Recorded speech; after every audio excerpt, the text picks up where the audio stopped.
Have you ever felt a glowing in your heart, while something restless and unnamed slowly gnaws at the root of your being? This contradiction of light and ache might not be random, but a profound message from the unconscious calling us to wake up.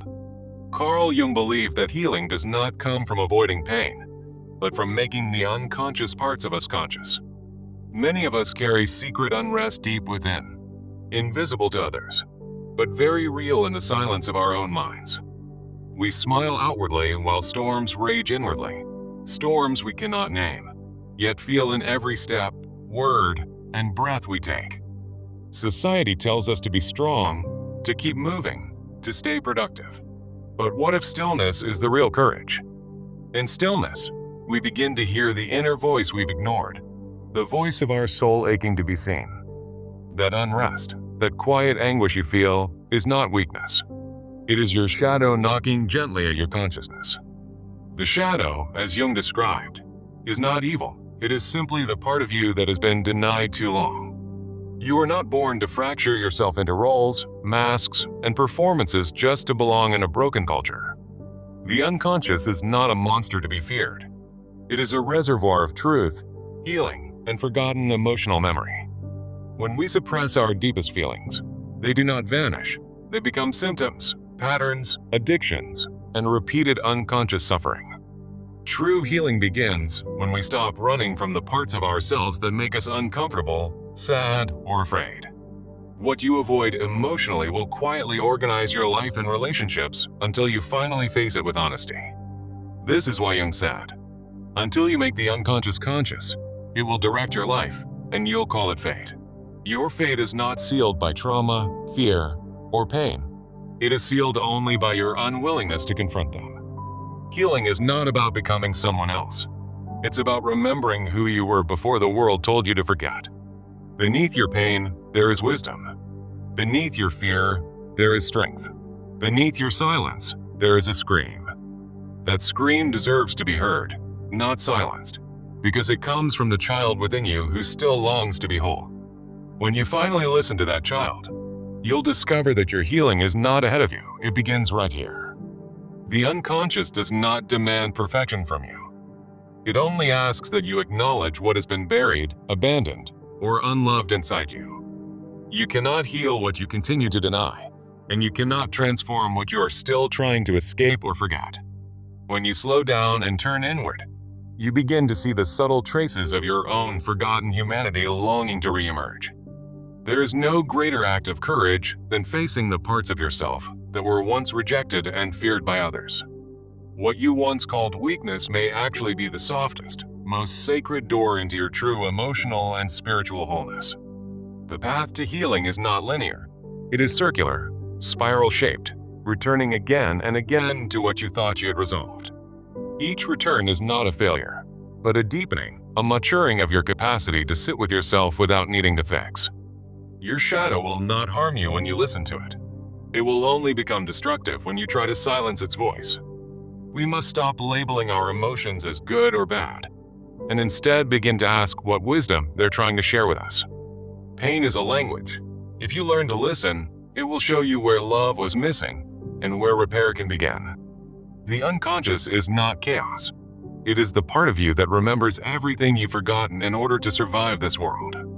When your outer life no longer reflects your inner truth, symptoms arise, not to punish you, but to call you home. You are not broken.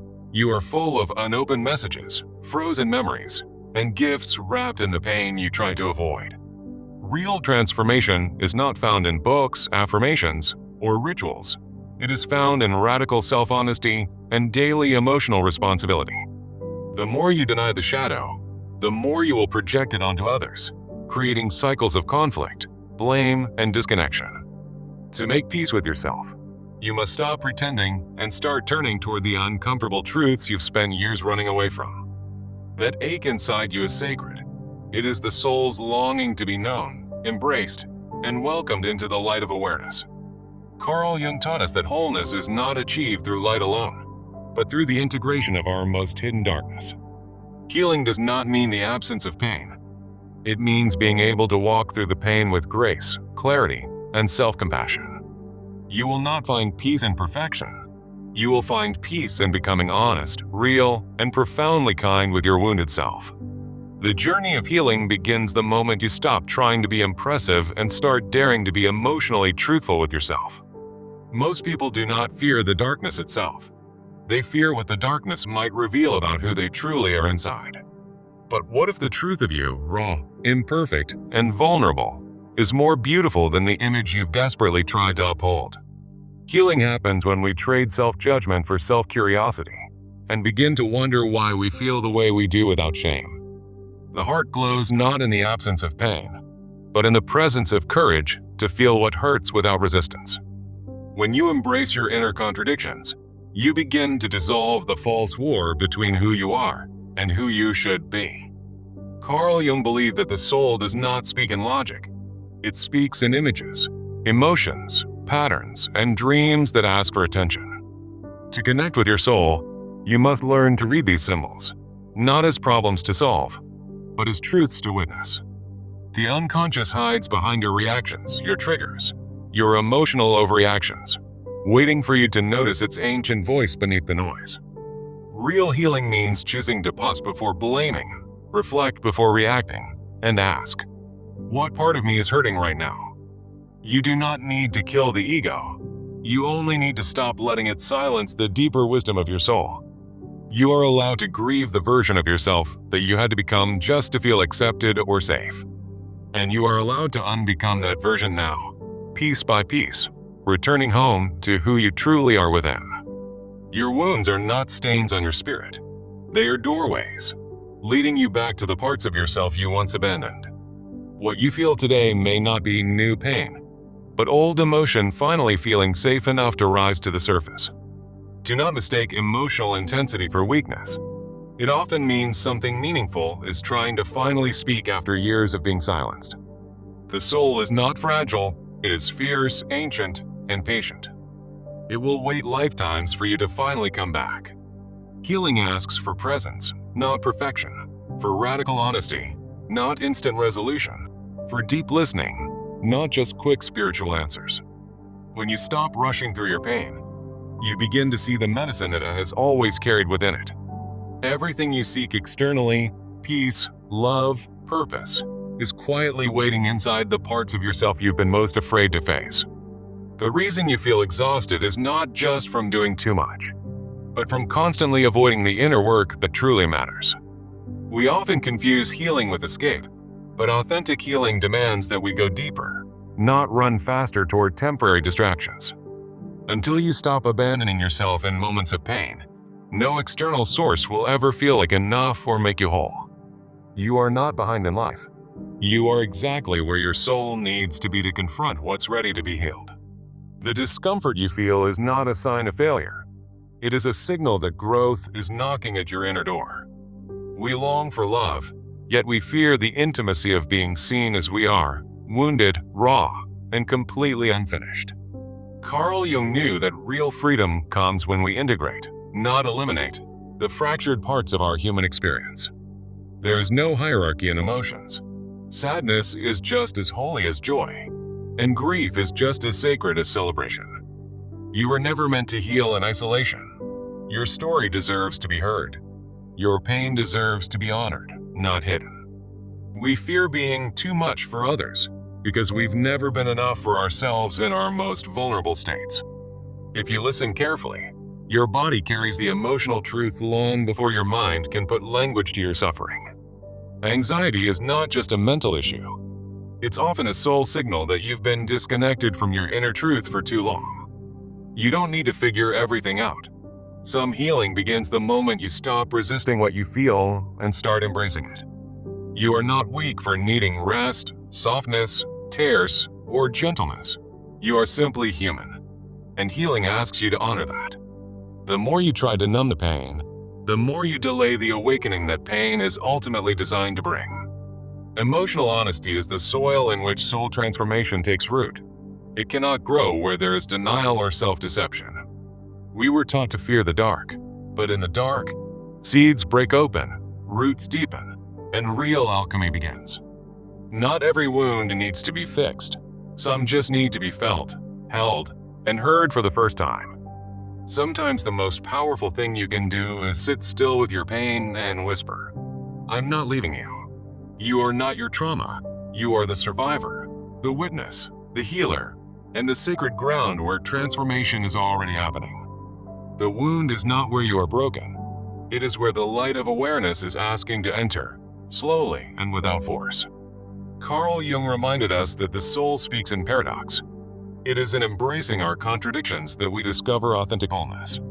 You do not need to understand everything right now. Some truths only reveal themselves after you've created space for silence and stillness. Healing is not a destination. It is a sacred relationship you form with your inner world, one breath and choice at a time. What you fear revealing to others is often the very thing that, when spoken, sets your soul free from hiding. Do not rush your becoming. Your unraveling is just as holy as your rising, and your questions are part of the healing. The shadow is not the enemy. It is your teacher, your mirror, your guide back to the places you've been taught to fear. To bring something into the light, you must first be willing to sit with it in the dark without judgment. The soul does not grow through perfection. It expands through honesty, humility, and the willingness to begin again, and again. Your deepest pain may hold the exact medicine you need, but only if you have the courage to turn toward it. You are allowed to cry over things that happened years ago. Healing is not bound by time, logic, or anyone else's schedule. There is a kind of grief that arises when you realize how long you've abandoned your own heart's quiet needs. There is also a kind of joy that floods in when you realize you can choose to come back to yourself. Jung knew that healing the psyche requires reverence, not control, not repression, but open-eyed wonder at the mystery of being human. You are not failing when old wounds resurface. You are evolving, deepening, revisiting the places that once needed you to abandon them. Every emotion has a voice, a face, a memory. When you silence it, it speaks through your body, your habits, and your dreams. There is no shame in starting over. Each day is a new invitation to meet yourself with more compassion than yesterday allowed. The past cannot be undone, but it can be integrated, woven into the story of your becoming, instead of your undoing. You are not broken. You are becoming more honest, more whole, more aligned with the truth of who you really are. The soul doesn't rush. It asks for your presence, your patience, and your devotion to what is real beneath what is urgent. Our modern world values speed and certainty, but the unconscious only speaks in slowness, symbols, feelings, and deep inner attentiveness. To heal is not to escape your humanity. It is to make peace with it, to live inside it fully and gently. There are parts of you still waiting to be loved by the one person who can finally offer it, you. The farther you run from your pain, the longer you delay your return to the very truth you were born to carry. Some wounds ask for closure. Others ask only to be acknowledged, held softly, and remembered with tenderness, not resistance. The real work is not in fixing yourself, but in becoming curious about why you ever believed you were broken. When you stop seeing your emotions as problems, you begin to see them as portals to the parts of you that long to live. You are not meant to heal alone. The psyche longs to be seen, mirrored, and accepted in the presence of safe, loving connection. Even when the world doesn't understand your inner storm, your soul knows the sacred purpose hidden in your silent emotional weather. You have nothing to prove. Your worth was never meant to be earned through performance, only remembered through quiet, unconditional self-acceptance. When you choose to feel instead of flee, you make space for new energy, new insight, and deeper inner resilience to emerge. The version of you that numbed everything was just trying to survive. Now you get to learn how to truly live. Letting go of who you were is not betrayal. It is devotion to the person your soul has always known you could become. There is no formula for healing. There is only listening, showing up, and creating space for the unconscious to finally speak. Jung said, "Who looks outside dreams. Who looks inside awakens." Your awakening begins the moment you become willing to look inward. Healing doesn't demand you have all the answers. It simply asks that you stop abandoning the questions that won't go away. There is peace in facing yourself, even when it hurts, because truth, no matter how heavy, always carries the seed of liberation. Your shadow will not disappear, but when held with grace, it becomes your greatest ally, protector, and compass through life's complexities. You don't need to be fearless to heal. You only need to be honest, present, and willing to keep showing up.